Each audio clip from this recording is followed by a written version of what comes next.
Itong West Philippine Sea, sabihin ko sa iyo, Pastor, hindi naman masyado malaki yan talaga.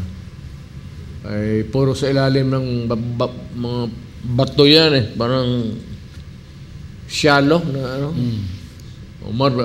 Most of it actually. Eh, nakakalat yan dyan sa ano.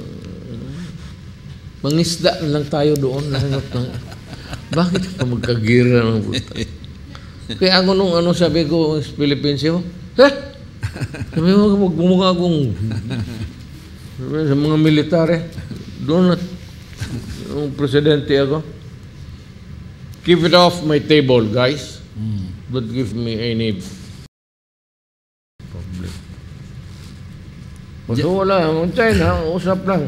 Magbanggaan dyan yung baruto, sige, magbanggaan kayo dyan. Lagyan ninyo ng makina para mas magkabulan kayo dyan sa pati ba naman yan na kunti lang yan. Total ang isda, hindi mo naman makontrol. I said, except the land. Kasi yung land dyan, lalo na yung bato na lang, very shallow, is actually part of the pagano na yan eh.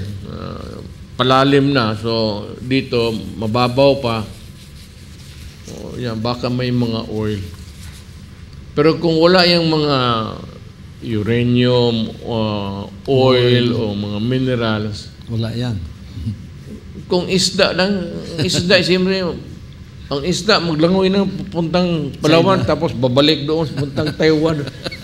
Sus Maria Josep. Yung pa ba naman ang pagpatayan natin?